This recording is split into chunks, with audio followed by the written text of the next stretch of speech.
Shiki got completely destroyed by Sumail. I was looking at the CS a few minutes in.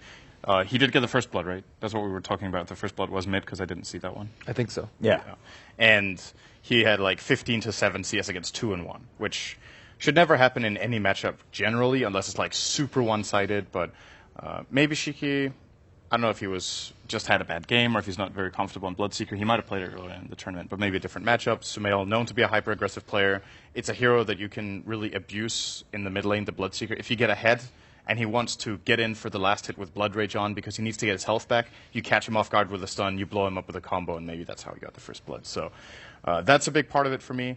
In addition, it's something that's very hard to assess whenever you're watching a game with techies. You don't hear the team communication, so you don't know how, like, you might feel like your hand is forced and that you have to play a completely different game in terms of movements, because when we looked at it from our perspective, it seemed like the techies didn't do that much. Right. But it's very difficult to measure. Like, how do they mentally like feel like they have to? How do they move around the map? Do they feel like they can't farm here and there? Some of their cores didn't get so big. Maybe they would have farmed like 15-20% more if they weren't scared of mines. Who knows? So. Right. There's definitely has kind of an outside factor, pressure that you can't always assess just because there aren't kills or explosives going off all the time on the map.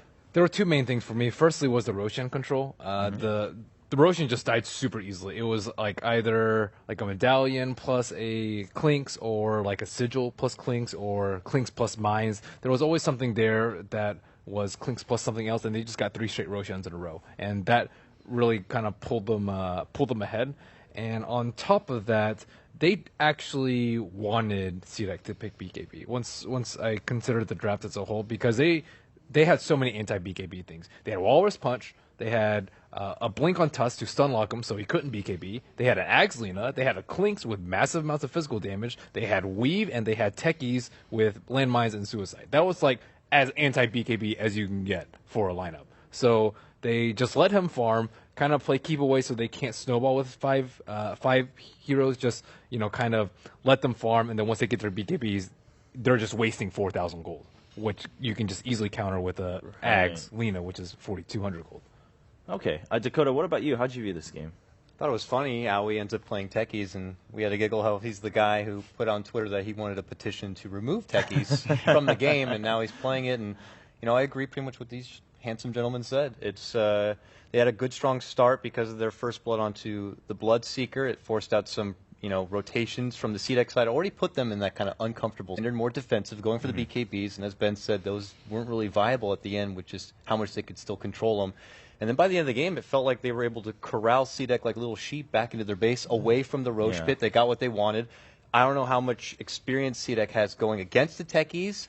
That can set a mentality for a team where you don't really know what happens after you go out the front door of your base. You don't know if there's a stasis you might accidentally walk to and your BKB is not ready to go, and that can get in your head quite a bit. If they had TA fourth pick instead of the Visage, I think it would have been way different, because you can't snowball as a Lina versus a TA. It's just really difficult unless you have outside help, and on top of that, you can just run into mines. And you're not going to die. Let's talk a little bit more about that as we look at one of the highlights from this game, one of the mid-game fights coming up between these two teams. What do you think the logic was for trying to save that TA? Do you think maybe CDEC just never had that on their radar, or they were trying to wait until the very last pick for their mid?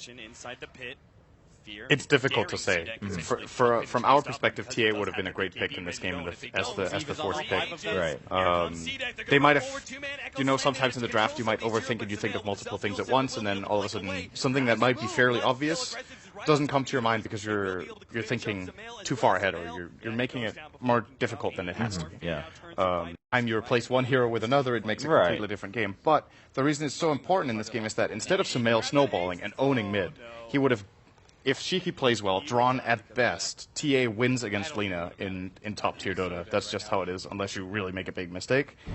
And come mid game in this game, because Bloodseeker is so far behind, he can never go aggressively with confidence. As Ben said, even with BKB, he just gets blown up by physical damage. So a hero like TA, who in this game could maybe, even if she gets BKB, she can still ignore a lot of the physical damage sources. Like, you could tank 6 attacks from clicks without taking damage, or was it in Refractions 7? I can't remember number of instances. It's been changed a couple times. I mean, it's also good versus Lina. It's also good at taking Roche, which I think were their main issues.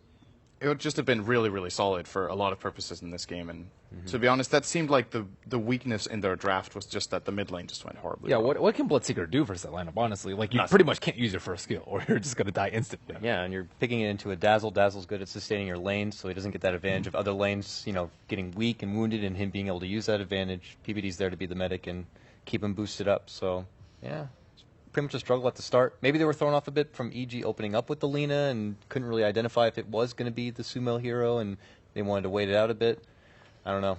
Yeah, that's true. I mean, we considered those options. You bring up a good point with the Dazzle, of course, that it's going to affect how that lane plays out. We have another highlight from that game. As we take a look at that, let's talk a little bit about, techies, if you're not used to playing it, are you afraid of it coming out 2 times in a row? Because you're just not confident playing against the hero. I think they might ban it in the second phase if there's a Tusk pick now, but else, Okay.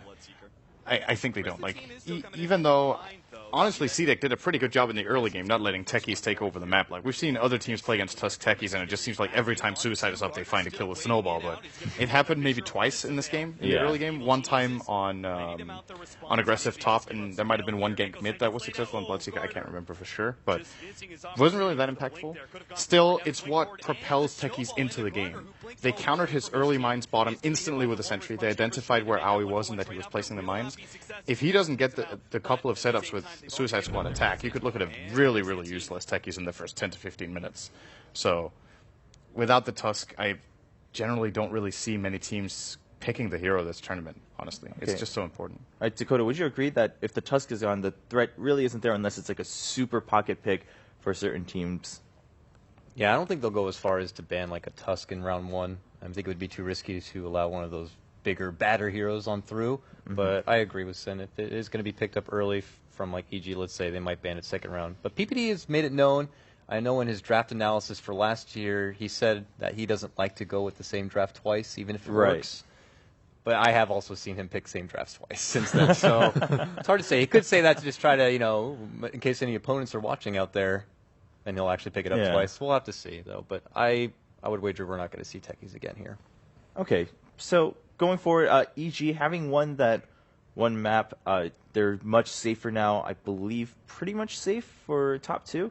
I don't think they have much of a chance of dropping down to the third place seed right now in Group B. Yeah, maybe even impossible. So they've got to feel a lot better now, less pressure. That's pretty much going to wrap up the group stages for them as we go into the second game between these two teams. CDIC, on the other hand, also not feeling too bad. But if EG 2-0s, do they catch up? No. Okay, we're gonna have They to definitely do need to 2-0 CDEC if they want to get to number 1. If EG 2-0, Oh, right, and then it's and then it's in they have CDEC's to hands. wait. Right, it's in CDEC's hand because CDEC has another match. Right, It's pretty Talked good about this actually. earlier. If they 2-0 CDEC, they will have 13 points and CDEC has 12, which means CDEC have to 2-0 because if they draw, they lose on heads up, and that would mean EG would still take the first place. So it forces them into a position where they have to 2-0, and they have to do it right after coming from a loss, which is even better, I think, for EG. So Yeah, and they have something to play and we for in talked this game, about that's how that could be a big difference for EG. Maybe you just don't want to play against Cloud9. You want to have that choice, playing against Complexity, rather than leaving that up into CDEC's hands once we go into that bracket stage.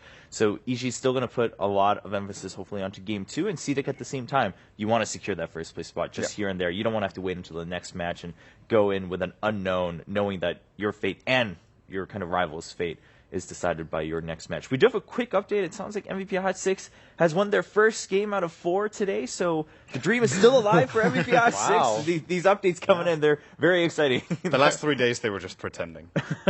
They've had a rough run in the last 3 days. It's been weird, right? Because I think it was on day 1 or after day 1 or very early in day 2. I said the MVP team that has the highest chance of making top 8 is Hot 6. Yeah, because they actually played really well on day 1, but they lost most of their games. And then it just seemed like the way they analyzed their games and the way they tried to adapt just totally didn't work. Like they picked way too much early game. They didn't have mechanics or built-in things in their draft to end the games.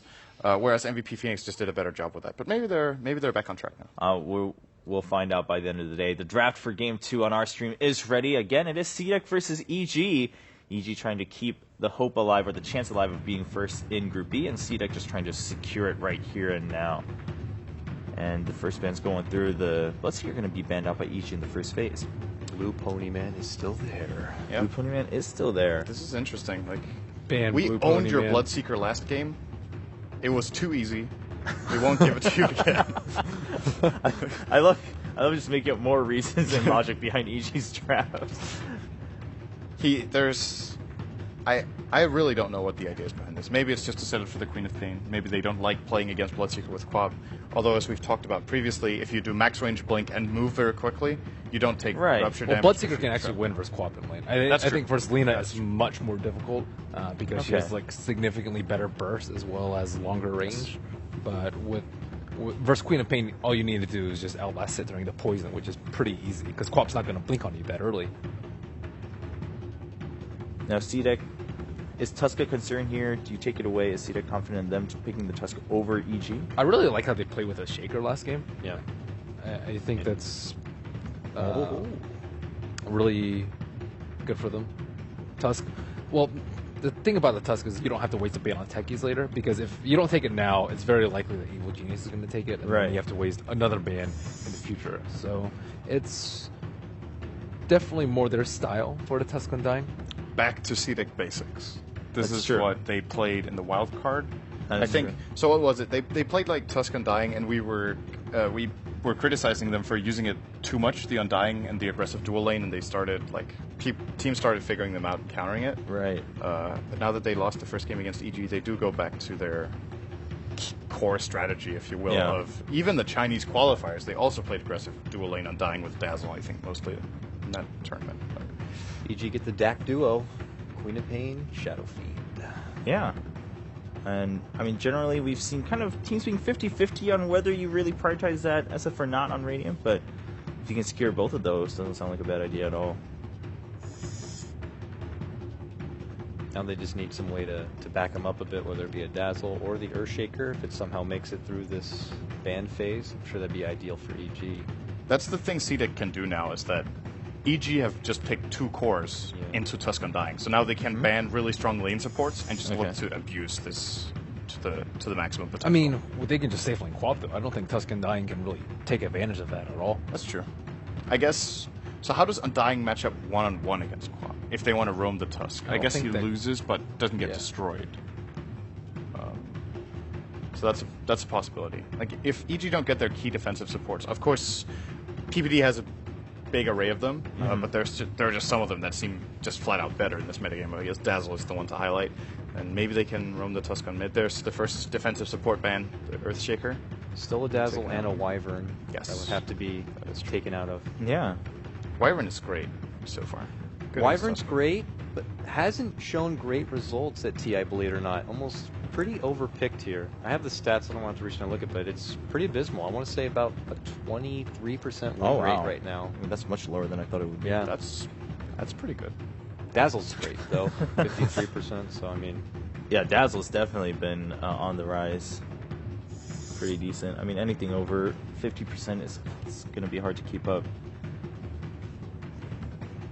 C-Deck's on Dire again. I still think TA is very nice for them. It's like, it's one of those heroes that you can just like snowball in with and immediately cause a lot of havoc, and it's very difficult to focus down, especially with heroes like Shadow, Fiend, and Queen of Pain who don't do that many instances of damage really quickly. Also, again, they're on Dire. They need to do Roche. They need to prevent EG from getting it just because they're really, really good at sneaking it in, 5-man smoking, whatever it may be, to secure that. I'm gonna ban the Viper away from Shiki, giving their Quap a better matchup, or their Shadow Fiend. It's just keeping their options open, I guess, for how they want to put their lanes. They don't want to end up in a situation where no matter which of their heroes they put mid, it loses. Right. So it's a solid ban. I think